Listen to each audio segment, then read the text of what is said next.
Before you were here, I was singing, I don't want to work. I just want to cast on the pot all day. Dun, dun, dun, dun. And then there was 2 more verses of that, and then you came on. So thank you for ending that.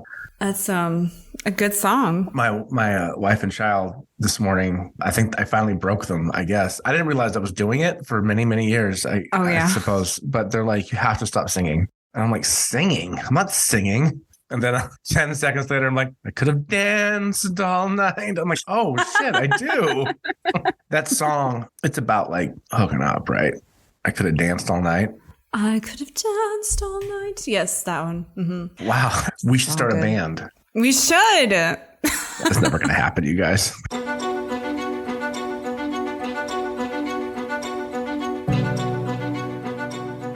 So I have one primary topic that we can get to. I would love your opinion on it because I know that you have been in that world. I would like to say, though, that I am doing NaNoWriMo for the first time in a long time. Ooh, it's exotic. Awesome. For those who are not familiar with NaNoWriMo, perhaps you can elucidate. Well, I sure can. So NaNoWriMo stands for National Novel Writing Month. And in National Novel Writing Month, the goal is to write 50,000 words in the month. It is a wonderful organization that has been around for over 20 years at this point. We've met with Grant Faulkner, who runs NaNoWriMo, many times, and he is wonderful, and their team is wonderful, and the people who do it are all seemingly wonderful too. And I'm a big proponent of it. Whether you're writing for film or TV or plays or anything, I think that you can, you don't have to write a novel specifically. You can just use November to just write to a specific goal of yours. And I think it keeps people on track and in check. Absolutely. Yeah, I don't know that I've ever done it, but I think 50,000 words, I've definitely done that in a month at some point. It's been a while. I'll admit I had such bravado and arrogance that I told our exec, Jeannie Bowerman, who was also doing NaNoWriMo. She's writing a historical fiction novel that she had started before. I told her that, well, all I have to do is write like 2,500 words a day, and then I'll have, forget the 50,000, I'll have the full, at least a first draft, 75,000, 80,000 word book. And she looked at me for a moment, skeptical. And I told her 2,500 words a day isn't that much, I thought. And now I'm realizing it's a lot, kind of. But is it? You've written books before? Well, so on a normal day, back when I was at my peak, I can easily hit 5,000 a day without trying too hard. But it is one of those, it's a stamina thing, you got to build up to it. And so I remember first when I would set my mind to writing a novel or something, it's like, if I haven't been doing it for a while, haven't been writing steadily every day, then, getting to 1,000 words in one day was like a huge accomplishment. And then eventually, you get from like 1,000 to 2,000, and then it's 3,000, and then you're like, well, can I do more than that? I think the most I've ever done in one day is 9,000 words. It's a good number. But that's like an unhealthy kind of thing. It's like when you work out like way, way, way too much, Yeah. And it's like, okay, my teeth feel like they're going to fall out by the end of it. Yeah. Because I'm just like so in the zone. And yeah, And that's a full day of writing though, you're talking about. Yeah, no, totally. 10 hours. Maybe not quite 10 hours, but yeah, like at least 8 hours. And it's just like, cause there's just, everything's just working. And so, but I'm just like pushing through. And I'm like, I'm getting fatigued. Physically, I'm getting fatigued. But my brain is like just like on crack or something, just like going. Yeah. And so then, I can get to like that 9,000 word mark, which is crazy to even think of now because like I haven't done that in so long, but I used to be at a point where I could write a book a month basically. And it's just unfathomable to me now. A book a month. I asked people how many books they read on average, like a year, a few weeks ago. And people are like, 1 book a month. So I'm like, all right, that's reasonable. You get 12 books a year, 15 books a year, maybe. One person said a book a week. And I'm like, a book a week.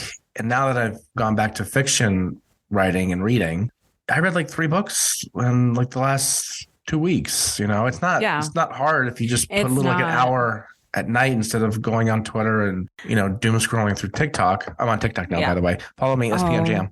If you just take some time away from that. So don't follow you then on TikTok and read a book instead? No, you could do both. My TikToks are short. Okay. Not because I'm going through a midlife crisis. This is the new midlife crisis. Sounds like it might be. Instead of the side chick in the fancy car, it's just... You're like, I can't afford the fancy car, so I'm going to get the foreign exotic media. It's TikTok and NaNoWriMo. Wow. Classic. What a sad world we live in. Okay. So how many words do you have so far? Last night, I didn't think I would write much, and I got about 1,500 out. So I'm at like almost 12,000 now. That's amazing. Yeah. I cheated, by the way. I started writing like in October. You should have just kept that to yourself. I'm sorry. I'm a cheater. No, I was outlining. I'm making air quotes. Do you like to outline? Are you a pantser or a like major? It's there's a middle one I think called plantser, but I think that's in between. Like you sort of outline, but generally you fly by the seat of your pants. I think I'm that one. But you write nonfiction. How could you pull it off? That's true. I think with the nonfiction, I had to go against all of my instincts and abilities and whatever. And it was hard. It really was. I personally don't like planning too far in ahead because when you start writing, if you know your characters and you know the direction and you know the messaging and the themes and the little Easter eggs and stuff you want to thread in the narrative, it takes on a shape of its own and it starts to tell you the story rather than you telling it. Does that make sense? Absolutely. Yeah, absolutely. I mean, this is why I don't like to plan too much, if at all, other than, who's my main character? I kind of like to know that. My main character, my setting, because I do like to discover the story. I'm all about discovering the story. I want the story to tell me what the story is. That's a good line, though. I want the story to tell me what the story is. You do the same thing with scripts, though, right? Oh, absolutely. I think it made me a better writer because once I started to let go of me and my ideas of what stories should be and things like that, like I was able to discover a lot from characters and like how they're developing. And this is one of the reasons my husband was always like, you'd have been such a good actress. And I'm like, yeah, whatever. But I'm so good at getting into people's heads in terms of like characters I make. I'm like really, really good at just switching modes and then immersing myself. And I don't even think of it that way. I just kind of, feel it out. And, but so once I'm in that mode, I'm like, well, what do I do as this character? What I do as this character? One of the best advices that I ever got from like a conference, to refer to one of our previous episodes, the Thriller Fest conference, was from Stephen James, who was talking about story and what plot versus story and what that even all means. But like he was saying for himself, what he does is just every time there's a good turn for a character, something has to happen to prevent that good turn from following through, right? So you just always have to keep on putting an impediment in your lead character's path or whatever. And when I heard that, I was thinking that is one way to avoid the sagging middle problem that a lot of writers encounter, because then they, especially those who like plan and outline, and then there's this middle and you're like, well, what do I do in the middle part? If you're just like, okay, well, something bad has to happen now, or something has to, just come in and like shake everything up, and keeping interest. Is that a thing? The sagging middle? Yeah, especially in novels. I don't think it happens so much in screenplays, but because it happens in screenplays. I'm just talking about the 40,000, 50,000 scripts I've read over the years. There's been some scripts that open pretty well, but then they just don't know where they're going. Typically, that's a J.J. Abrams thing. I'm just going to go there. He'll never hire you now. See, I always used to say J.J. Abrams and I would have made a great team because I'm amazing at endings and he sucks at endings. Not so good at endings. No, he doesn't know how to wrap up. So he's great at creating beginnings that spark your imagination and capture you right away. But then he puts in all of these, threads, and he's like throwing sparkles and confetti and like streamers. And you're like, wow, it's a party, folks. And then by the end, it's like, well, yeah, they were already dead. It's like it's a big party, and then the police show up and just tell everybody to go home. I felt that way exactly about 8 not 8 millimeter. That's a very different film. Oh, Super God. 8. I'm talking Yeah, about. Super 8. Super hate. Whoa! What a sick burn. Thank you. Which was a good movie up until it wasn't good anymore. But that is with almost every one of his things. It's a good movie until it isn't anymore. I discovered, I know we're on a huge digression now, but that's fine. This is a whole episode. This is a whole Nano and JJ. NaNoWriMo. Yeah, Nano and JJ. Yeah. Okay, so the other day we were watching Armageddon because in my childhood memories, I recall something about it being good. Mm-hmm. And then I watched it again and I was like, And then, of course, I was always blaming, what's his face? Michael Bay, yeah. I had always blamed Michael Bay for whatever shortcomings it had, but come to find out who's on the script. J.J. Abrams. Yeah. So now, now I ain't blaming Michael Bay anymore. It'd be a great SNL skit. Like everything bad that's happened in your life is because of J.J. Abrams. It was like, kid that bullied me. It turned out to be J.J. Abrams. It's like all these flashbacks. Yeah, I think there's something. I think there's something there. Like he's a genius at starting things. Like take Episode 7. Yeah. Of Star Wars, right? Oh my God. I was pulled in right away. I'm like, this is good.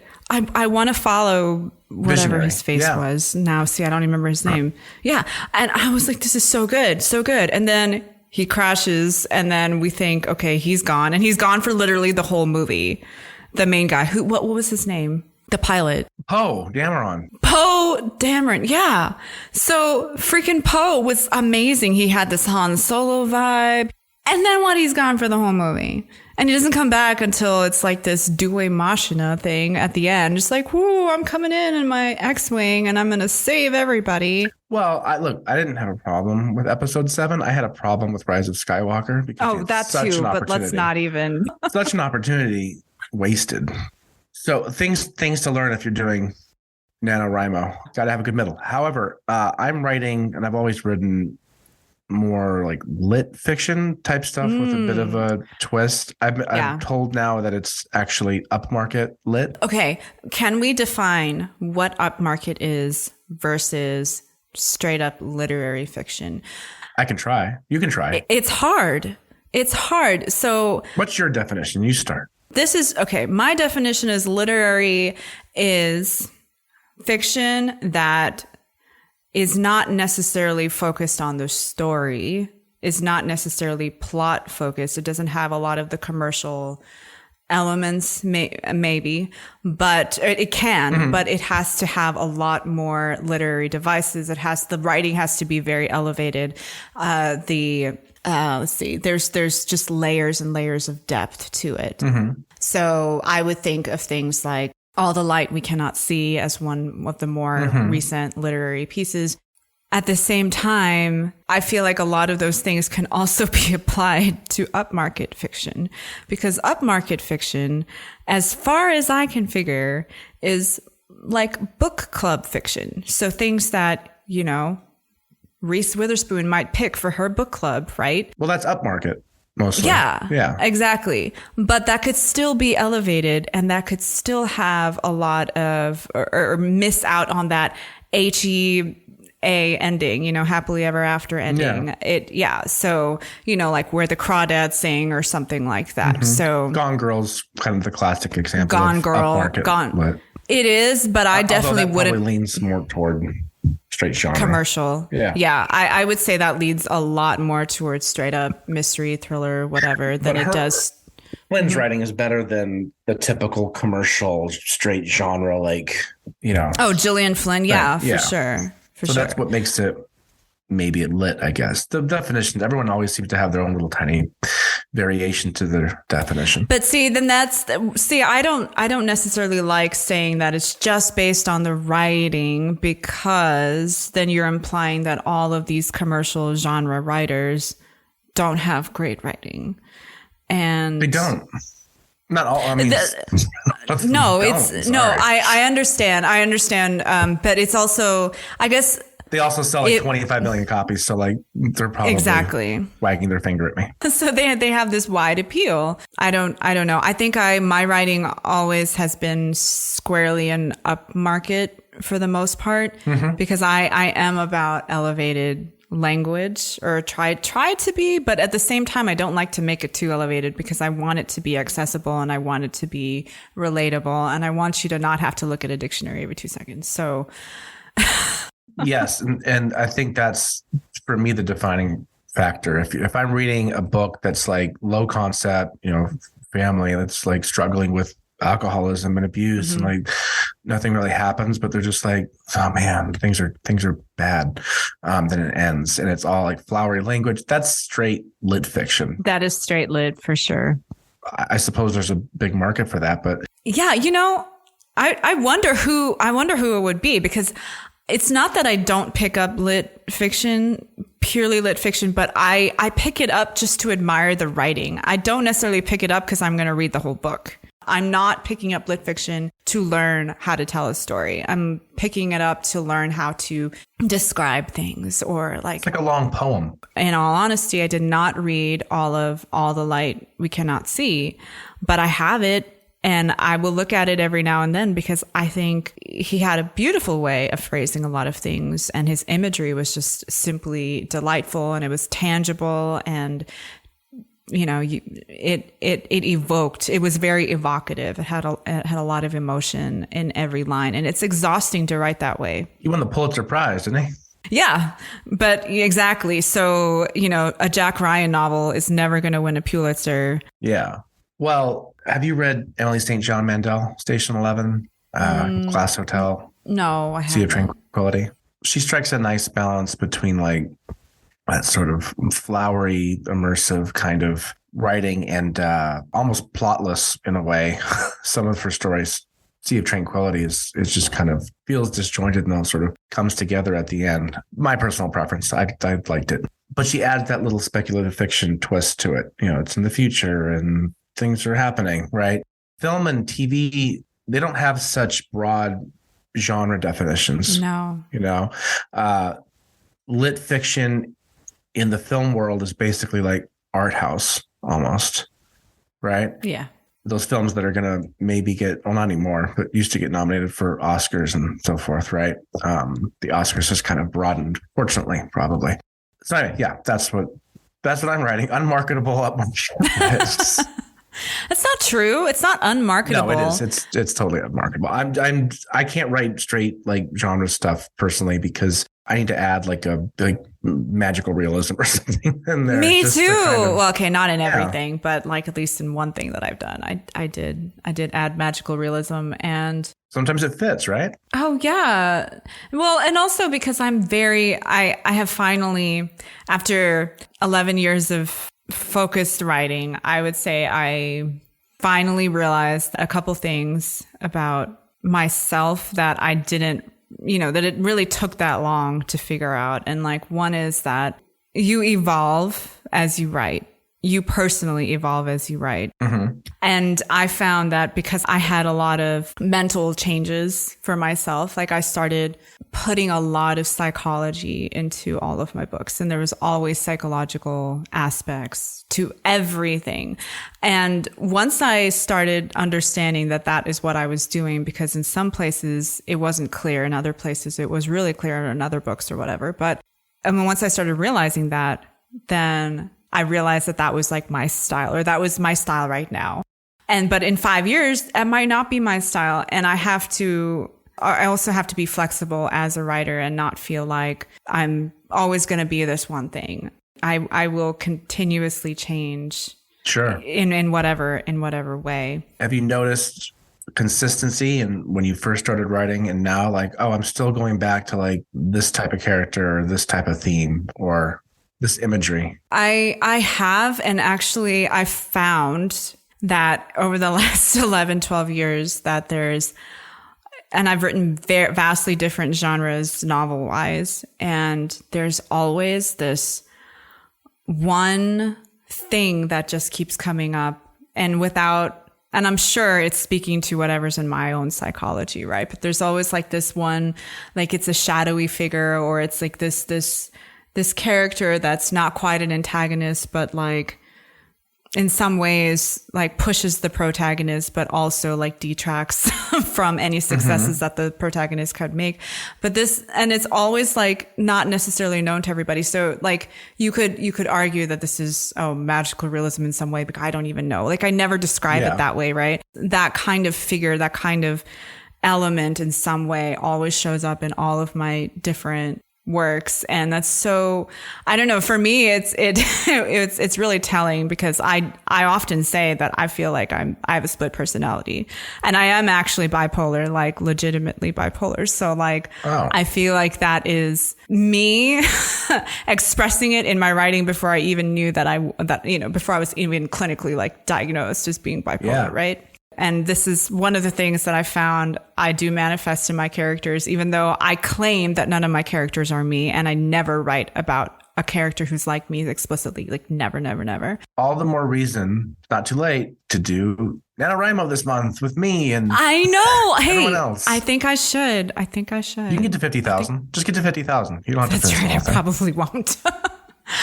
I can maybe get to, given the insanity of this month, I think I can get to 30,000. Do you have a story already? Okay. So I have this epic space opera thing that I've been working on. Maybe J.J. Abrams can direct it one day. Oh yeah, maybe. Continue.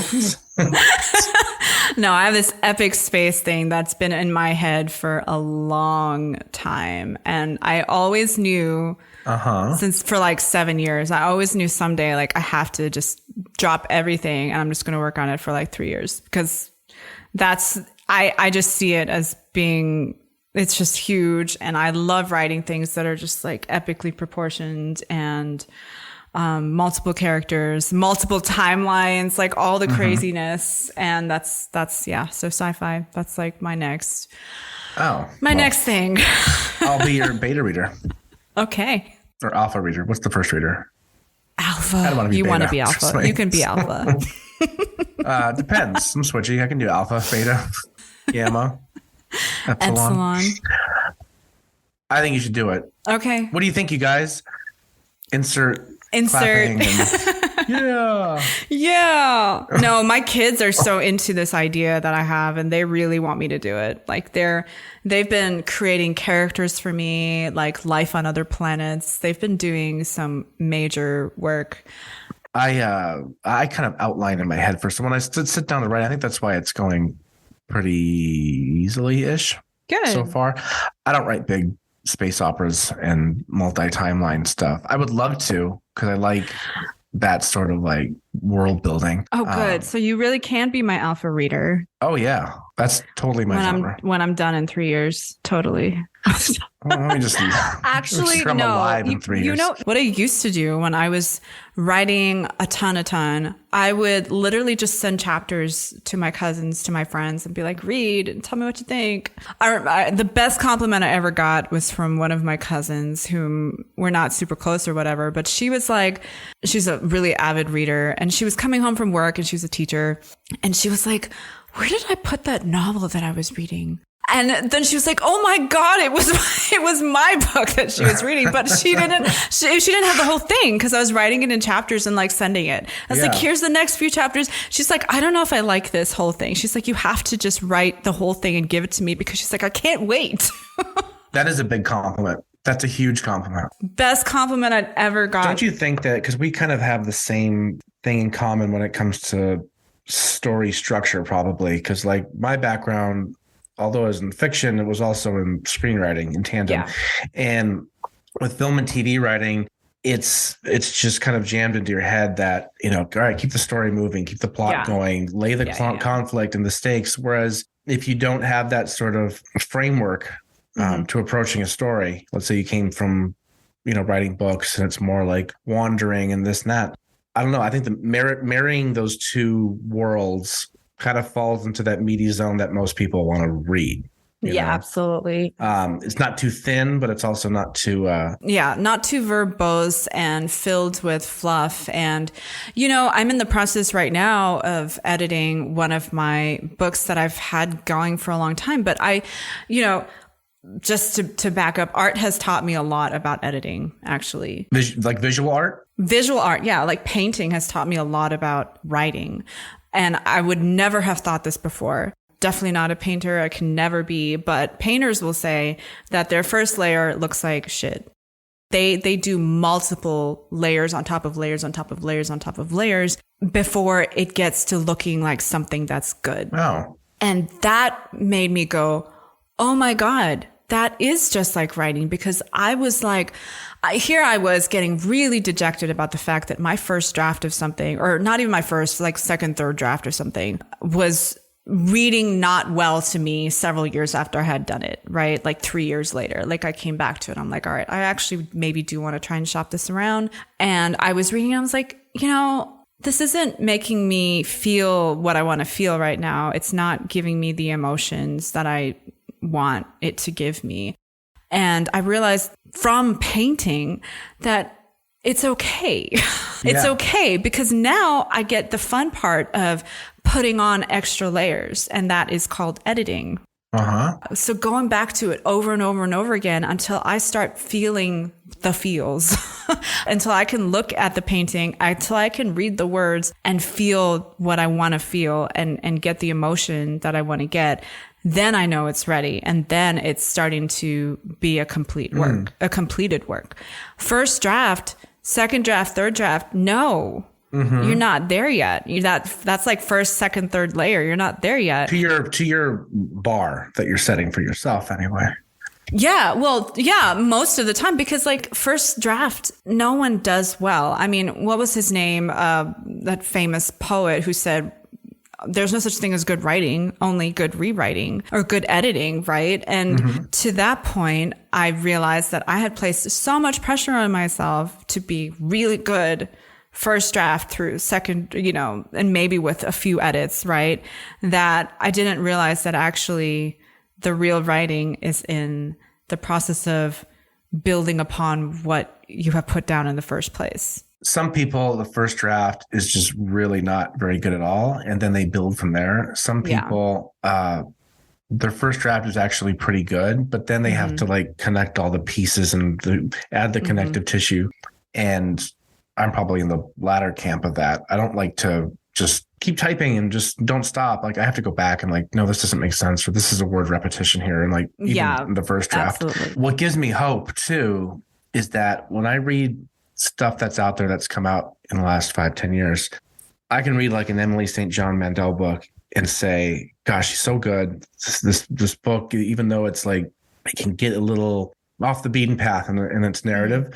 It's just so immersive because her writing is so vivid and crisp and doesn't waste any words and that sort of thing. I'm like, I don't think I'm there quite yet. But then I look at other published books by big publishers, by the way, some by authors who have like written multiple books and sold many, many copies. And I'm reading the writing and I'm like, this isn't that great. So what is it that is drawing readers to that author? And it's interesting because those authors that I don't think are really that fantastic with their prose, or even especially their dialogue, authors are oh my God, because like we as screenwriters and people who have read many, many scripts, even like the greatest of authors, dialogue, it all sounds like British people talking like in this elite sort of circle, right? That's how authors write dialogue. And then repeated names and stuff like that. Like, hey, Matt. Hey, Michelle. How are you doing, Matt? How are you doing, Michelle? I'm doing well. Thanks. No, make it stop.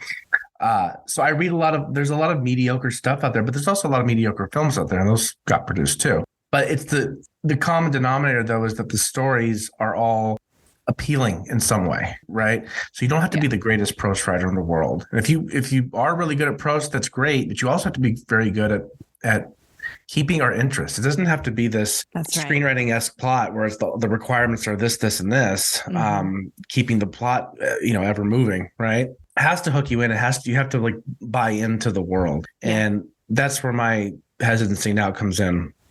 I started off so confident. Now I'm like, are people going to want to read a story about 2 of the 3 leads are 13-year-olds? I'm not writing middle grade. It's an adult, lit fiction book. But are people going to want to read about 213-year-olds? And I'm like, well, there's this book that all had teenage characters, and yes, it appealed. Yes. Mm-hmm. So I don't know. So you can be my gamma reader. I would love to be your gamma. I don't know. I'm sure there's a beta and alpha. Theta. I'll What's be your theta sigma. Reader? You have to read it in I'll be your sigma house. reader. Lambda pi. Sigma Phi Kappa reader. Yeah. You can read the first chapter. Oh, I'd love to. When I'm ready. Okay. 3 years when I feel like sending it to somebody. Yeah. But that was great. There was so many good. You just gotta get it out of your system. You just gotta get it out of your system, right? The whole story. Letting the story tell me what the story is or something. Yeah, but you made a really good analogy, and I don't remember thoughts. Well, I guess you'll just have to listen to find out. Yeah. All right, good. Okay, I'll stop the recording right now. Oh, wait, but can you sing? No, I already stopped it. I'm sorry. It's too late. Fine. I am the very model of a modern picture.